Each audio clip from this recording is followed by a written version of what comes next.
How do you describe someone like Neal Barnard, who is a researcher, a CEO, a doctor, a psychiatrist, you probably didn't know that one, a professional musician, an activist, a best-selling author?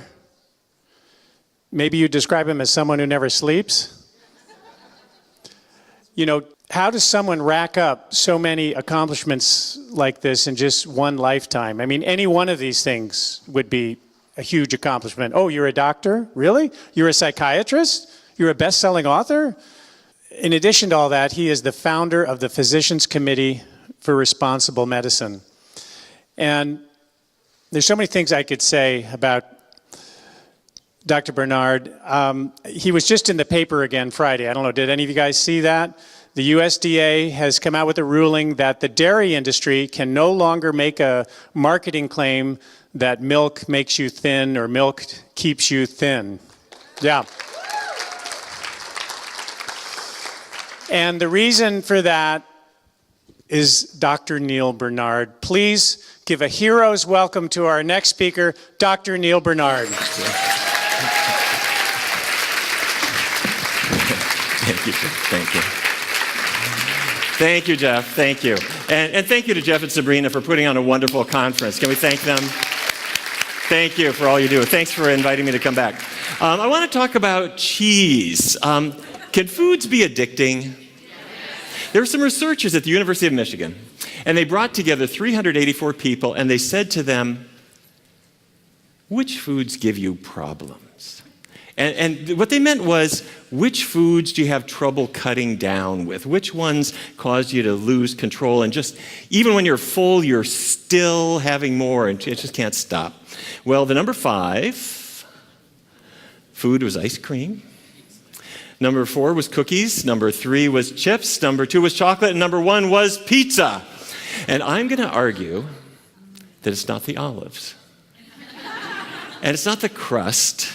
It's something about that gooey cheese melting all over it and piling higher. And is this not true? When you talk to people who go on a plant-based diet, they say, you know, this is really great, except I really, really miss cheese. What is it about this? What's going on here? But you might love cheese, but it doesn't love you back. And I'd like to talk about that in this hour. It's fattening, it's addicting, and it causes lots and lots and lots of health problems, and people have really given it a pass. They've overlooked it. So what causes weight problems? You talk to other people about this, or you read a news article, and they will say it's soda. It's sugar. And soda, these are not health foods. But I'm going to put a question mark as to whether that's the reason for the obesity epidemic that we have been seeing. Because if you look at sweetener consumption over time, it went up a bit over time. And as of 1999, it started falling because people started buying bottled water instead of sodas to a large degree. And if you look at cheese, where's that gone? Up and up and up and up. So which direction is obesity going? It's following the cheese. Well, what would that be? If you look at cheese consumption over time, in 1909, the Department of Agriculture started tracking what Americans eat. And in 1909, cheese was something Swiss people ate. We don't eat it in Peoria. The average American could not get through 4 pounds of cheese in a year. But what happened? In the 1960s and 70s and 80s, fast food chains came in, pizza places came in, and so cheese became an ingredient in a lot of what people were eating from day to day. And by 2013, we were at 33 pounds of cheese every person every year. I'm not eating any, somebody else is eating 60. So I'm going to argue that it's fattening for several reasons. Number 1, it's loaded with calories. And you probably know this already, but if you don't, this is my most important number.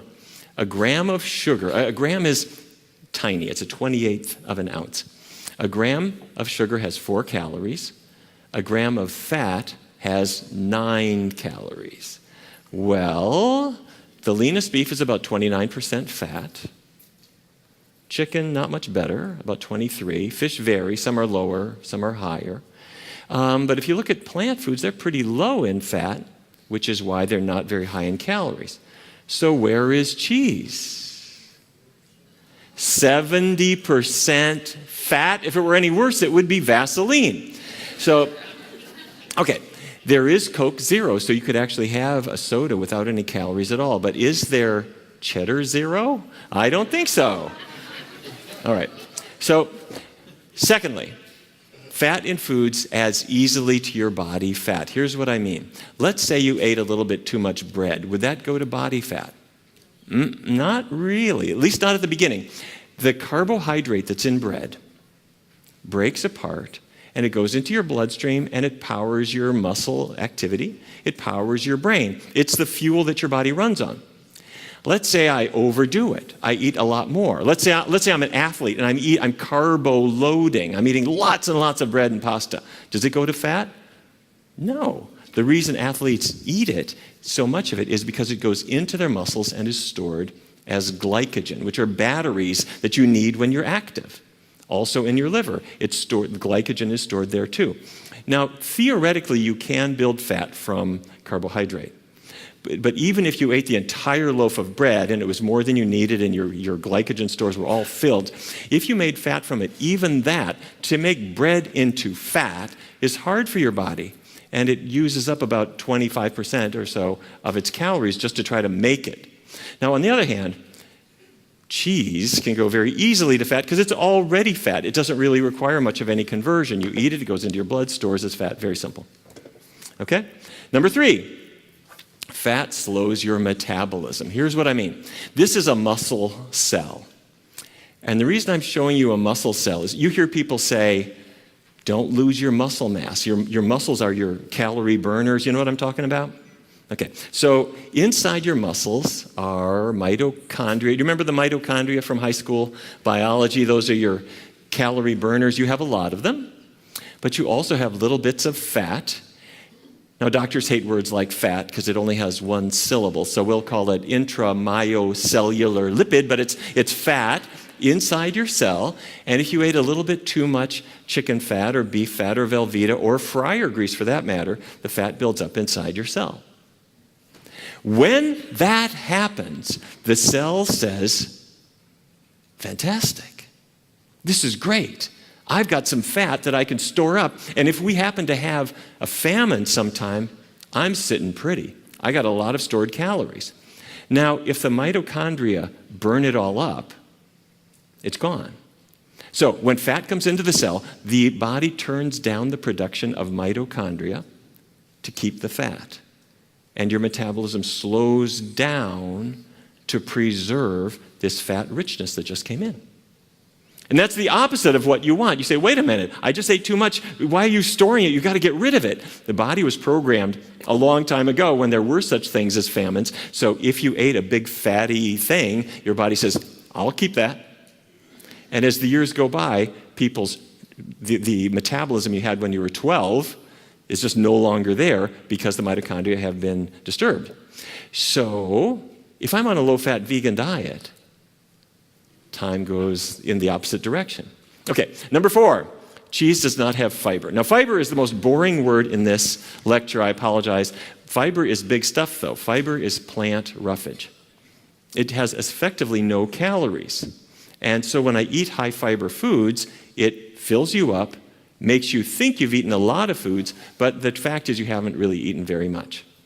So fiber tricks the brain into thinking you ate a huge amount of food. But Velveeta it's not a plant, it has no fiber at all, so every last calorie in it you get, okay? So here's the fiber. Baked beans have 5 grams, broccoli and other vegetables another 5 in a cup. An apple has about 4, oranges 3, bananas, brown rice, 4 grams. But cheese, none. Yogurt, none. Milk, none. Meat, none. Animal products don't have fiber. Okay, very simple. And fifth, a lot of people are not aware of this. Cheese has a lot of sodium. It's one of the highest salt foods that there are. And it adds water weight. And so you can build up a couple of pounds of this. Now, an orange has sodium. about 1 milligram in a typical orange, an apple about 2, a cup of brown rice, maybe 20 or so, a potato, 13 milligrams of sodium in a typical potato. Potato chips have the sodium added, and they're up at 330. One serving of cheddar is 350, and a serving of Edam is 500, and Velveeta weighs in at over 800 milligrams of sodium in just one single serving. Okay, so why is cheese fattening? It's high in calories. The fat adds to your body fat. It slows down your metabolism day by day. It doesn't have any fiber at all to control your appetite, and it adds a little extra. It has a lot of sodium, so you're carrying 2 or 3 extra pounds of water, just making your knuckles a little bit smoother and making you feel heavier and bloated. Okay. Now, you've heard about the Adventist Health Study. Researchers have studied Seventh-day Adventists for years because church teachings say, don't smoke, don't drink, avoid caffeine, don't eat meat. And almost all Adventists are very good at the first 3. They're non-smoking, non-drinking, health-conscious people, but some eat meat and some do not. And that sets up a perfect natural experiment that researchers can take advantage of. So the Adventist Health Study 2 brought in not quite 61,000 people, and they were all over 30, and they split them into 5 groups based on the diets that they normally followed. And they looked at everyone's body mass index. Are you familiar with that, BMI? It's just your weight, based on, but adjusted for how tall you are. And so a healthy BMI is below 25. So the band on the left, the red band there, those are non-vegetarians, or basically meat eaters. And their BMI was not below 25, it was 28.8.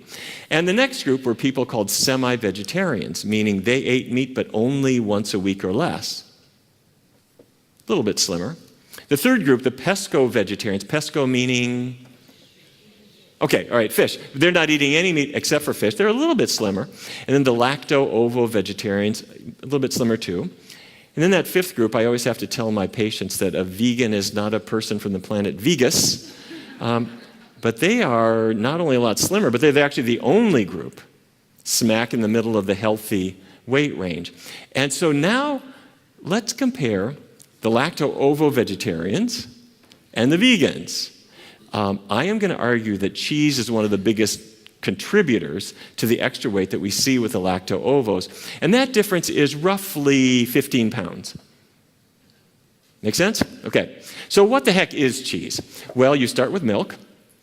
This is from Widmer's cheese factory in Teresa, Wisconsin. The milk comes in the morning and they pour it in this big tub and then they add some bacteria.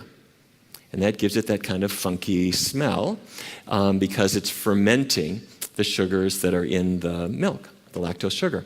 Then they add rennet. And you know about rennet. This is the enzyme that is in the 4th stomach of a newborn calf who is dead. And you remove the rennet enzymes and plunk that in as well.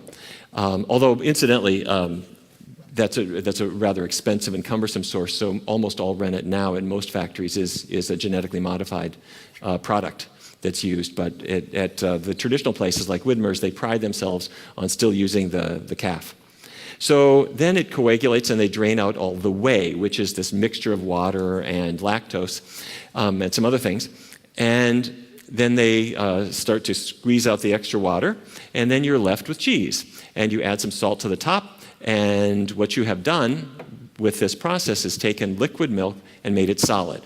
That increases the calories, concentrates the protein, increases the cholesterol and fat, and greatly increases the sodium. So, why do I get hooked on this? Why do people love this stuff? Well, I'm going to argue it's 3 things. People like salty things, they like fatty things, and there's something called casomorphins in the cheese. I want to tell you about all this stuff. So salt is added in quite liberal quantities as cheese is made, and that's to kill the or stop the bacteria from continuing to ferment it into mush. So they throw a lot of salt in, and that kind of makes everything stop, and it adds a flavor that people like. The greasiness everybody is aware of when you're washing your hands after eating pizza, that dairy fat is all over your fingers. And I'm going to argue that people like the combination of fatty, salty. It's why we like French fries and potato chips. But casomorphins are interesting. They are opiates. Have you heard of these? These are opiates. When I say opiates, I mean that they are in the same chemical class as heroin, or morphine, or Demerol, or any kind of narcotic painkiller. But they form as the casein protein is broken down in digestion. A typical protein is a string of beads. You look at it under a powerful microscope. There's all these little amino acid molecules joined one to the next, to the next, to the next, to the next. And you swallow this, and your digestive enzymes break it apart. And the individual beads go into your blood, and your body takes them, the amino acids, and makes new protein. Except dairy doesn't work that way. The casein molecule does give you some individual amino acids, but it also gives you these little strings. This will not be on the test. These little strings of 4, 5, 7 amino acids. They are biologically active. They go from the digestive tract into the blood. They pass the blood-brain barrier. They attach to the very same brain receptors that heroin would attach to. What are they doing there? These are casomorphins, casein-derived morphine-like compounds. I am going to argue that they are there because nature does not want to leave anything to chance. Baby calf says, "Hey, Mom, I don't think I'm going to nurse today. I'm going to go off into the woods with my friends. I'll see you on Thursday." Or if a human baby, didn't like to nurse and turned away from the breast, that baby's not going to thrive. So when the body makes milk, it puts protein into it and water and some sugars in the form of lactose, some fat, some hormones, and a little bit of feel-good. Have you ever looked at the face of a nursing baby? They are so intent, and then they collapse into this slumber. And we say, isn't the mother-infant bond a beautiful thing? You just drugged the kid. So, anyway, I am arguing that this is part of the biological substrate of the mother-infant bond. And of course, nature said, don't worry, all mammals are weaned. You know, once you no longer need breast milk and you can eat on your own, you're not going to have milk. Humans are so creative that we figured out you never have to be weaned. And you can get casomorphins all your life in enormous quantities. And that's what it's all about. Making sense? Okay, so this is morphiseptin. This casomorphin has about 1/10 the receptor binding power of pure morphine, meaning goes to the brain, attaches, gives you a little bit of feel-good. I think I'll have some more of this, okay? Now, what I have just told you is not secret. The dairy industry has known all about this, and they've done the research on it, and they want to take advantage of it. So, working with the US government, the dairy industry has decided to get people hooked on cheese. I want to share with you some slides. These are not my slides. I got these from through the Freedom of Information Act from the US government. In the year 2000, the US government, working with Dairy Management, Inc., held something called the Cheese Forum. And they wanted to unleash an interesting plan. Can we trigger the crave? Here's what they mean. They decided you could call some people cheese cravers, and others were enhancers. The enhancers, that's a person who takes a little bit of cheese and puts it on your salad. We don't want you. A craver opens up the refrigerator door, breaks off a big chunk of cheese, and stuffs it in their mouth and piles it all over their pizza, and that person can double or triple their cheese intake depending on how you do your marketing. That's the group we want. And that's who the government, again, these are not my slides. These are US government slides. This is exactly what they decided to do. So what do we want our integrated marketing program to do? We want to trigger cheese craving. How do we do that? You don't go to every little ma and pa restaurant down the block and say, would you please feature cheese? If you could get it in front of people, they might get hooked on this. That would take forever. What the government did was very smart. Fast food chains make decisions from their central headquarters, and those decisions affect every community in America, what's available. So the US government made a contract with Wendy's, which I can show you if you want to see it. And they marketed something called the Wendy's Cheddar Lovers Bacon Cheeseburger, and as a government program.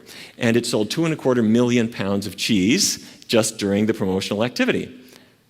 This is good. Really easy, one contract, and I am selling cheese like crazy. So they then worked with Subway, which had 2 sandwiches that didn't include cheese. They fixed that. They worked with Pizza Hut to make the ultimate cheese pizza, which has an entire pound of cheese on one serving. Burger King, Taco Bell, they put a hat on you that says, the power of cheese. And they would say, okay, when people go through the drive-thru, don't just say, welcome to Taco Bell. Say, would you like to try a quesadilla today? Use the power of suggestion at every opportunity and make sure that cheese is on every item on the menu. Now, I am going to argue, by the way, don't get paranoid. This is the way the government works. This is what they do. They are working with industry to promote American agricultural products, and the health consequences which flow from this are completely secondary in their mind. Okay, now I'm going to argue that just because something is fattening is not necessarily worrisome. Lard is fattening. I mean, it's got 9 calories in every gram. It's very, very fattening, but who wants it? People don't eat a huge amount of lard. And I'm going to argue that if something is addicting, that's not necessarily a problem. Coffee is addicting. Tea it's got caffeine, but that's not necessarily good, but it's not going to make you weigh 1 million pounds. But if something is fattening and addicting, like cheese, now we're talking about a major contribution to obesity. Well, what about health problems? Let's talk about a few. This is Catherine Lawrence. Some of you may know Catherine. Catherine is one of our Food for Life instructors, and I got to know Catherine because she grew up in Louisiana. She was an aerospace engineer working for the Air Force, and she went to Iraq, was one of the first people to go into Iraq because she designed military bases. And working over in Iraq, she was working very hard, eating the rations that they had available, and you don't gain weight that way. She came home after her tour of duty, and her friends all took her out to eat all the time, and she loved her Louisiana foods, especially cheese, Cheetos. In fact, one of her friends found out that she loves macaroni, those macaroni and cheese boxes that college students live off of. She had a special thing for them. So a friend of hers gave her an entire case. And for 48 days straight, she ate macaroni and cheese boxes. Well, Catherine said, there's something wrong with me. She started gaining weight. And she developed a condition called endometriosis. Is that a familiar word? Your stomach hurts. And it especially goes with your period, with your menstrual cycle. And what's happening is the cells from the lining of the uterus have sneaked out and are elsewhere in the abdomen. And they're swelling and contracting and swelling and contracting. And they cause terrible pain, and it can lead to infertility. And as it was getting worse and worse and worse, her doctor said, Catherine, I know you wanted to have kids. You're not going to have kids. I got one treatment for you. You need surgery. You need a hysterectomy. Well, hold that thought. A friend of hers said, dairy's got hormones in it. And why don't you try a plant-based diet? Here's the science of it. A cow does not give milk unless the cow has been pregnant. And like all mammals, they're pregnant, they give birth, and the milk comes out. Okay, so as the pregnancy proceeds, hormones are produced in the body of the cow. And you can measure them in the blood plasma, and it goes up. And these hormones end up in the milk. There they go. And most of the milk that anybody ever drinks, or that is on the shelves of any grocery store in America, most of it comes from pregnant cows. Because they're impregnated annually. They're kept pregnant. And they have a lot of estrogen in them that's a match for your estrogen. And does this affect you? Would this affect a woman? Well, I don't know. But researchers have looked into this, and what they found is interesting. Some Australian researchers in 2010 brought in a group of women who were postmenopausal, meaning shouldn't be having a lot of estrogen in your blood no matter what. And they put them into 4 groups depending on how much dairy they ate. And the group on the left was the people who were the dairy avoiders. And the other 3 bars are the people who have had dairy as a regular part of their life. And what seems to really make the difference is, do you have it or do you not have it? Once people are having a substantial amount, they tend to have a lot of estradiol in their blood. Men, don't go to sleep. Researchers at Rochester, New York, went into a fertility clinic, and they interviewed men and said, are you a low cheese eater, half a serving a day, no more than that? Or are you a big cheese eater, like a serving, 2.5 servings a day? And they looked at their sperm counts, and the people who tended to avoid cheese had better sperm counts. The people who were big cheese folks had pretty low sperm counts. Now, is that because there are female hormones from the milk because the cows are pregnant and so you're getting estradiol with every glass of milk? I don't know. But Catherine said, let me give this a try. She went totally vegan, and she went back to the doctor. The doctor did another laparoscopy, and he looked around in her abdomen, and he looked, and he looked, and he looked, and he stopped. And the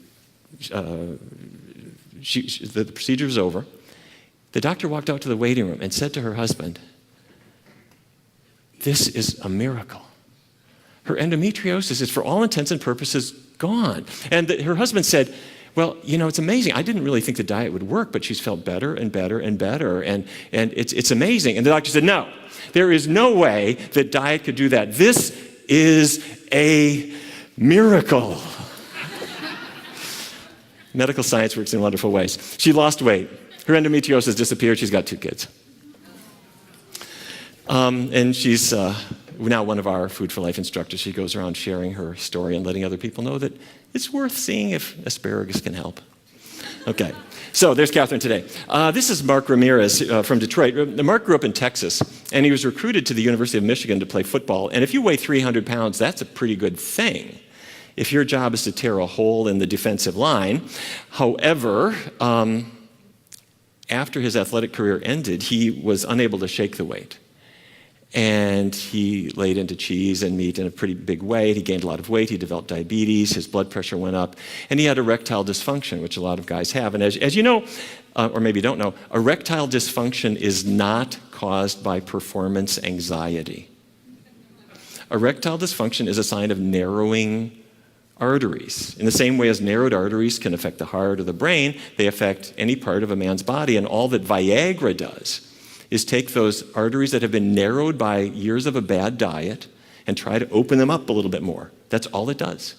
And so anyway, these are the problems that Mark had, and he was on a lot of medications. And I want to walk you through where the diabetes comes from. Because this is the same cell I showed you earlier. But if you have diabetes, you have glucose, sugar, in your blood, which is trying to get into the cell to give energy to the cell. That's what glucose is for. And the problem in diabetes is instead of getting into the cell, the glucose is building up in the bloodstream, and you measure it. If it would get into the cell, everything would be fine. To get the glucose into the cell, you need insulin. Insulin is like a key. It's a hormone made in the pancreas and goes into the blood, and it arrives like these little keys to the surface of the cell and attaches to that red receptor. And once it does, just like a key in a lock, it causes these channels to open up. And there they go. There's the glucose coming into the cell.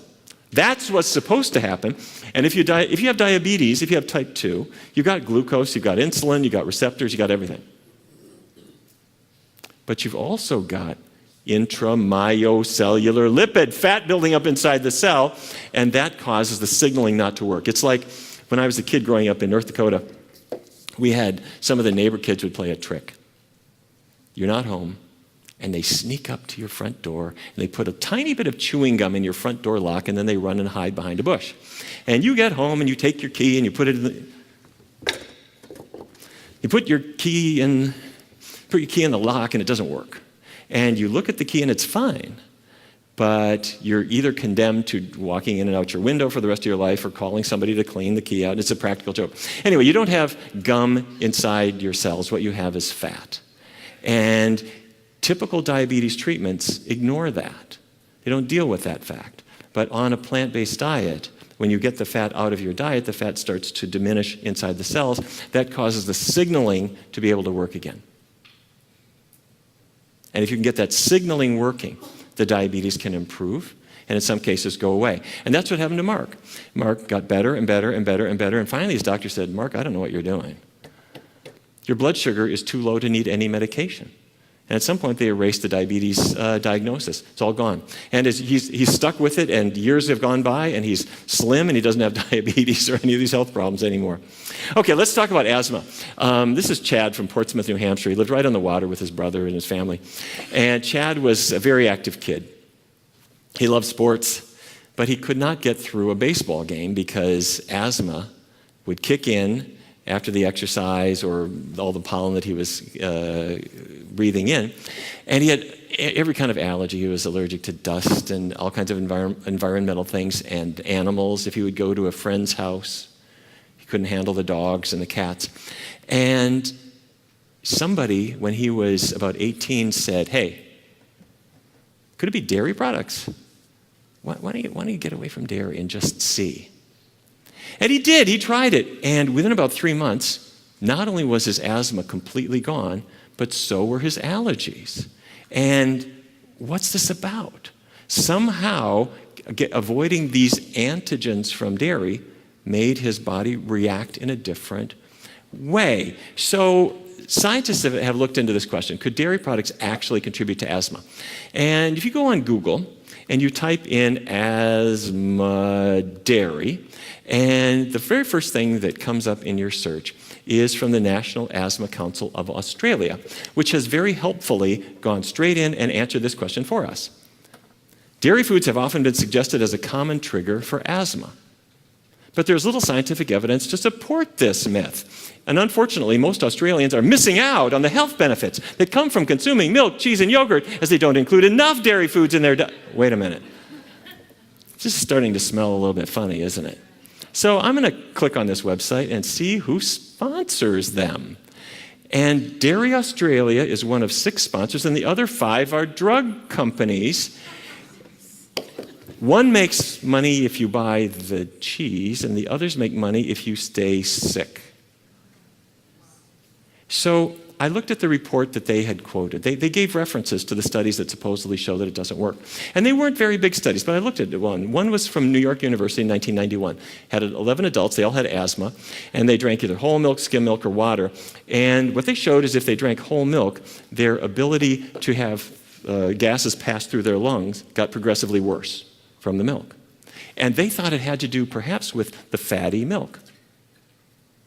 So cheese would even be worse. Then there was a UK study from the United Kingdom. It was kids. They were between 3 and 14 years of age, and they gave them a milk and egg-free diet for 8 weeks. And the way you test this, if you know anybody who has asthma, if you have it yourself, you try to see if the kid can breathe out, if they can have good expiratory flow, because that's what tends to go bad. And what they showed is that if they went egg and dairy free, their ability to breathe out was much, much, much better. It really helped them clear up. Now, this was a study that went over 8 weeks, and it just so happened that Easter was in the middle of that period. So they went to the chocolate factory and said, "Okay, do you have non-dairy bunnies for us?" Which they did. And these kids got a lot better. Bottom line is I couldn't find evidence that set this aside. People haven't really looked at it very much at all because no one's making money if you stop consuming milk. But all the evidence I have seen and lots of individual cases have suggested probably worth trying. So there's Chad.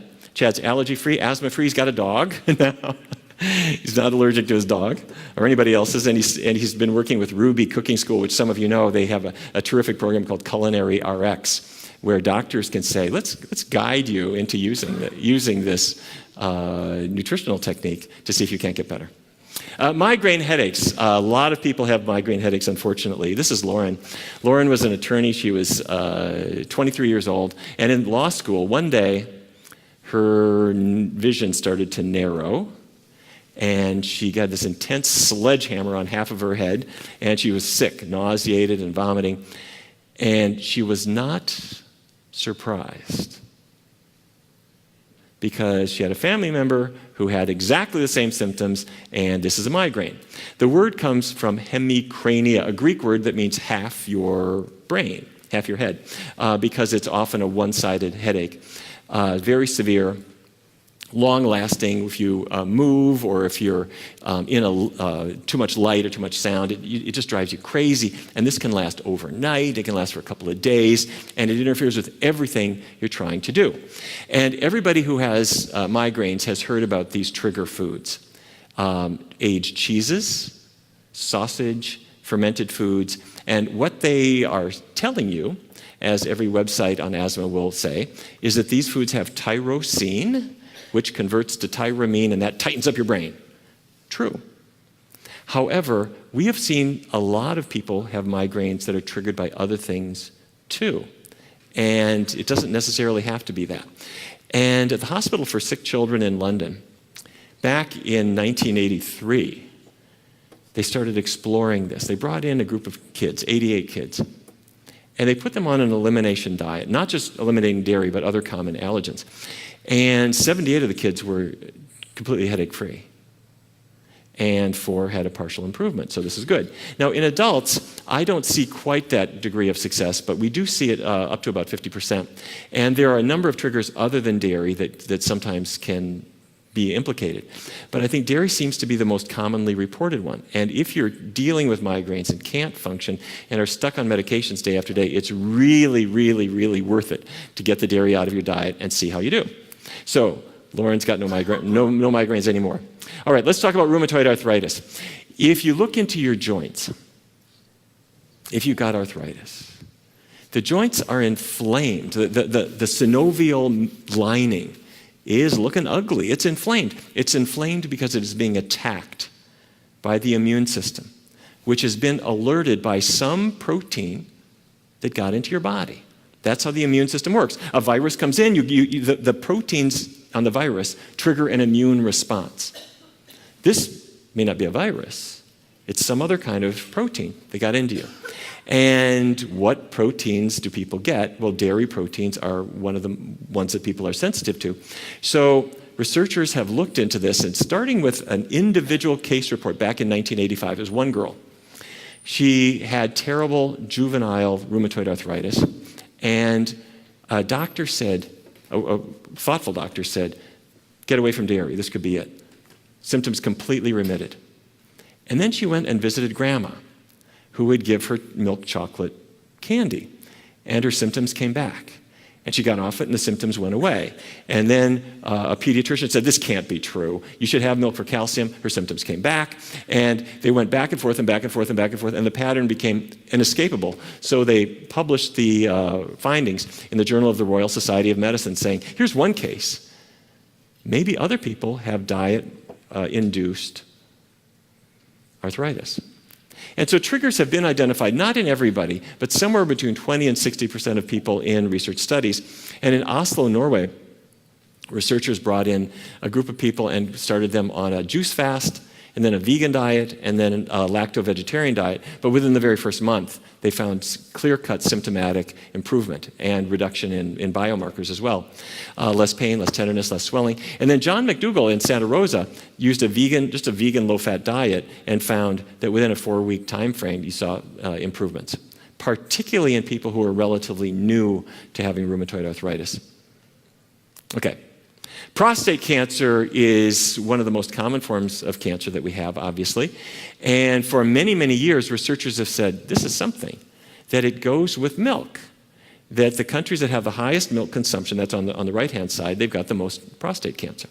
Well, at Harvard, the Physicians' Health Study said, in our group of 21,000 physicians, it's true. 2.5 servings of dairy products a day, every day, increases your risk of prostate cancer about 34%.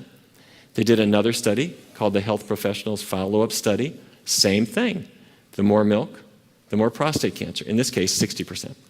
So what we believe is happening is that the hormonal effects from the milk trigger either the initiation of cancer or more likely the aggressive growth of cancers that happen to form. So rather than having those cancer cells die, they grow and their spread is promoted. Now, this is Chicago. In the Chicago Health and Aging Project, researchers looked at what might be the scariest disease of all. They brought in hundreds of men and women and asked them what they ate, and then as the years went by, they looked to see who developed Alzheimer's disease. And the very first foods that they keyed in on were things I knew all about as a kid growing up in North Dakota.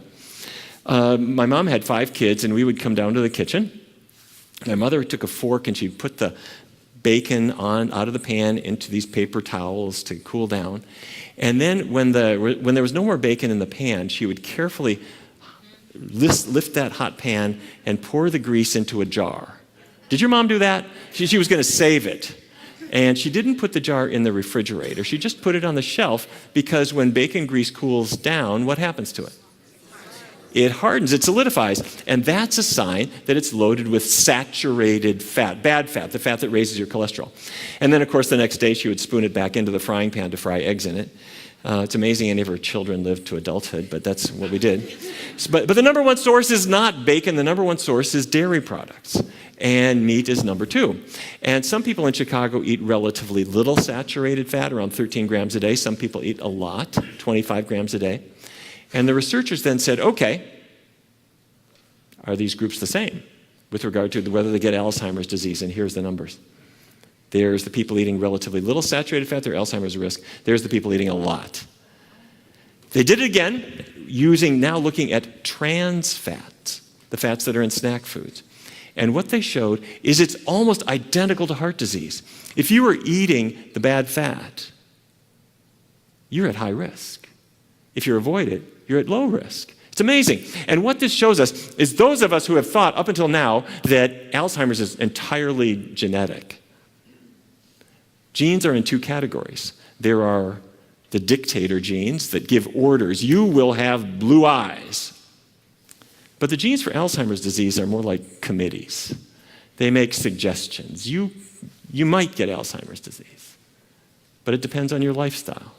You might get diabetes. A lot of the disease genes are not dictators. It's not all or nothing. It depends in part on what you do, whether they express themselves. So cheese and other dairy products are by far the biggest source of saturated fat in the American diet. So even though people say get away from it, they don't go the next step and say don't eat the dairy products, which is giving it to you. Okay, I'd like to shift and talk about some of the things that are not related directly to health, but that are huge motivators for a lot of people. And if these are meaningful to you, I'd like to share with you some facts that you might not have thought about.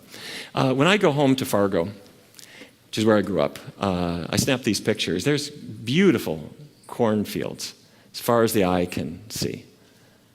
Identical plants, genetically modified corn that no human is ever going to consume. That's for cows and pigs and chickens. And you cannot raise 100, Americans eat 1 million animals every hour. You can't raise that much feed without fertilizer and irrigation and so forth. And if you're going to irrigate, it uses up a lot of water, and here are the numbers. If you brush your teeth and leave the water running the whole time, you could run as much of a gallon as maybe a gallon of water. If you take a good luxurious shower, maybe 20 gallons. You wash your car, 65 gallons.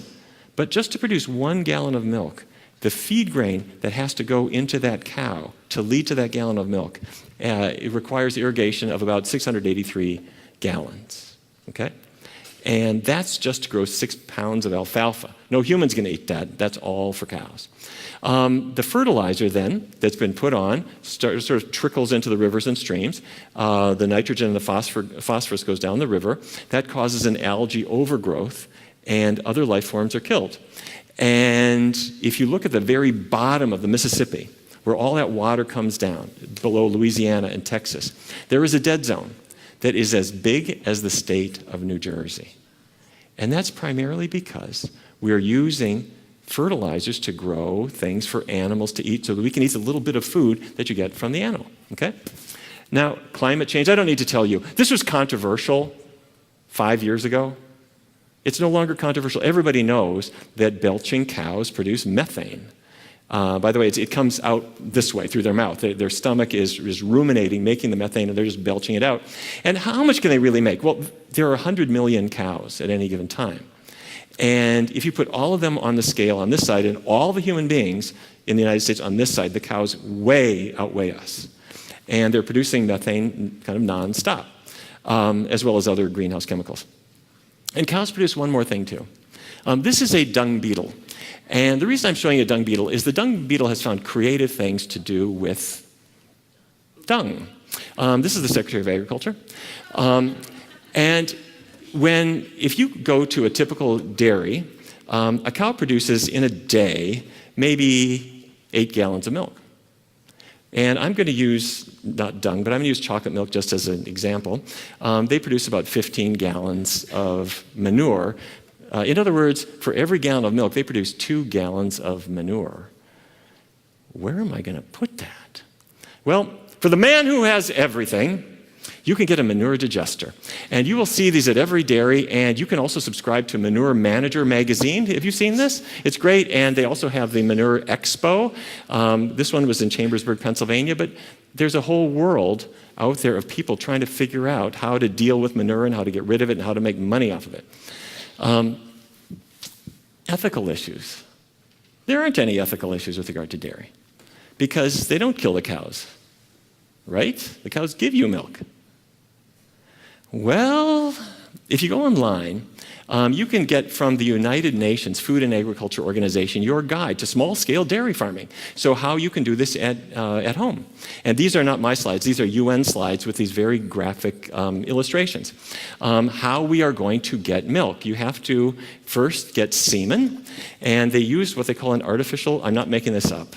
This is not a Trump speech. You take an artificial vagina is what they call it, and you extract semen from this bull, and then you take your left hand and put it into the cow's rectum. Every glass of milk you ever drank, or anyone ever drank, came from this process. You take your left arm, stick it into the cow's rectum. Through the rectal wall, you can feel the uterus. Then you take your right hand and pick up this knitting needle device that has the semen loaded into it, put it in through the cervix and shoot it, and then that will impregnate the cow at a moment that you then record in spray paint on the side of the cow. And 9 months later, she is going to, this is what it looks like, and 9 months later, she will give birth. However, if that calf is allowed to stick around with mom, that is going to defeat my industry because the calf is going to drink the milk and I can't sell it. So that calf goes into a wheelbarrow. And if he is a male, he's going to become veal very fast. If she is a female, I can use her. But I can't have her drink milk. I will give her a milk substitute, and she will stay in this hutch until she is ready to be big and graze a little bit, and then she will be impregnated too. They're chained by the neck, so they can't say anything about whether they're impregnated or not, and they're impregnated every single year, and they produce milk until about 4 years of age, at which point they're really just kind of past their prime, and if I kill you and replace you with a younger cow, I get more milk per unit feed. So although the lifespan of a cow is much longer than that, they're killed by about age 4. This was from the Newburyport, Massachusetts newspaper. Strange noises coming from the high road near Sunshine Dairy Farm Monday night and into yesterday morning prompted local police to alert residents that there's nothing spooky or scary going on. According to Newbury Police Sergeant Patty Fisher, the noises are coming from mother cows who are lamenting the separation from their calves. It happens every year at this time. And if you go to a dairy, you will see the cow who was impregnated 9 months earlier is giving birth, and she's licking her calf, and the calf is cozying up to mom, and the farmer says, no, no, no, no, no, and takes the calf away and puts him in a wheelbarrow, and the mother follows and tries to stop, and they have this fight, and then the farmer always wins, and the cows cry out every night after night after night after night. And people in the dairy industry all are aware of this, and they call it a reflex. But there is no greater bond in any species than the bond between a mother and the baby. Because if they were not bonded and didn't do everything that they could to nurture that baby, the species wouldn't survive. And the dairy industry requires that to be broken, because otherwise you can't sell this product that you inseminated that cow to produce. This is your product, not theirs. The females are then dehorned. The horns are cut off because they could hurt you. It's a process called dehorning or disbudding if you get it early enough. They don't use anesthesia. So of course they kill them. This was May 2015. They sent about 200,000 cows to slaughter at that point. It's just all economics. Okay, am I cheering you up? Are there things that I can eat instead? Of course. It's so easy. I don't have to have that pizza. They'll say that pizza. And of course, the miracle, you do use nutritional yeast. People eat it because it's got protein or whatever, but it happens to have this cheesy flavor that works great on a pizza or lasagna or whatever. And there are so many things that you can use to top a pizza. And there are a million ways to top a salad. It doesn't have to be cheese. And there are so many ways to make your lasagnas, all kinds of things. So instead of grilled cheese, hummus sandwiches. In Fargo, we never heard of hummus. But I'm kind of glad somebody showed me about it because it's a very handy thing. So there are so many ways that we can replace this product and feel better about it. I've written a book on this called The Cheese Trap because I was so taken by the fact that nobody knows any of this stuff. And they're kind of hooked on this product. And I am going to suggest that if we broke away from just this, that we would go a long way toward conquering a lot of the health problems that have been bothering us a little bit. The foods that we want to focus on are the fruits and grains and legumes and vegetables. And if we really focus on those, I do think that we can change things. Now, you're going to say to me, wait. You're a dreamer. People love this stuff. And they are hooked on it, as you said. Who's going to ever stop? And there's a huge industry that is out there to fight you because if you say there's a better option or vegan cheese, that's not going to work. They've got political clout and they've got the government on their side. Here's why we are winning. A generation ago, I was sitting in my hospital, the George Washington University Hospital, and we were debating the question, could we ban smoking in the hospital? Patients love to smoke. Our patients could smoke in bed as long as oxygen wasn't flowing. We sold cigarettes in the gift shop, and I bought them. I bought Merit menthols, and I would light up on the way down to the doctor's lounge. My chief of surgery was with me. He bought Marlboros, and we would smoke in the hallway. And we weren't stupid. We knew that cigarettes caused cancer, but we also knew that we had time. It takes time. If I quit, eventually I'll be okay. So at some point we thought, wait a minute, time is up. We got to quit. And in fact, we got to be good role models. Let's ban smoking from the hospital. But it was very controversial. There are big industries. There's a lot of people who want this stuff. Can we do it? We made the decision, and within 2 weeks we knew we were right. And every hospital did the same thing. And every restaurant, in every government building, in every other building, in every airline, they all made the same decision, and everybody knew that they were right, and this enormous political force, the tobacco industry, started to diversify. And they started to have other products because they can see the writing on. These aren't stupid people, and they are not intentionally unethical people, at least not at the beginning. They got into growing tobacco because nobody knew when the tobacco industry first started that it caused lung cancer. But the industry is changing, and there's not a person on the planet who doesn't know. And in fact, it can be a cold February morning in Washington, D.C., and somebody in his shirt sleeves is finishing up the last puff on his cigarette outside before he's allowed into his non-smoking building. Well, that's where we are now with food. We know we got a problem. We know that if we could change our diet in various ways, we get a benefit. And we know that when we look at our kids, they're the most unhealthy generation we have ever had. But I don't know. Food's so good. There's big industries. You can't really fight them. Well, wait a minute. Time is up. Time is up. We have to make some changes. And the way to make these changes is not to waggle our finger and make people feel guilty. The way to change it is to inform people and get the information into people's hands, which is why I love what is happening here at VegSource, is we're getting information and exchanging it, and what works for you and what recipes are the ones that people like the best. And then you have fun with it. Chef AJ is a master at this. You can have fun with food and fun with tastes. And there are kind of ridiculous things about food too. And there are some cool recipes, cool products, cool websites, cool books. And when you find these things, you share it around, and it's not deprivation, it's an adventure. And people feel liberated to find things that they didn't know that they can take advantage of. And I am convinced that one February morning, not too long from now, there will be a man shivering outside his building in Washington, D.C., having the last bite off his chicken wing before he's allowed into his vegan building. And that's the day I want to see come. Thanks very much. Thanks a lot. Have a great lunch. We'll see you this afternoon. Thank you.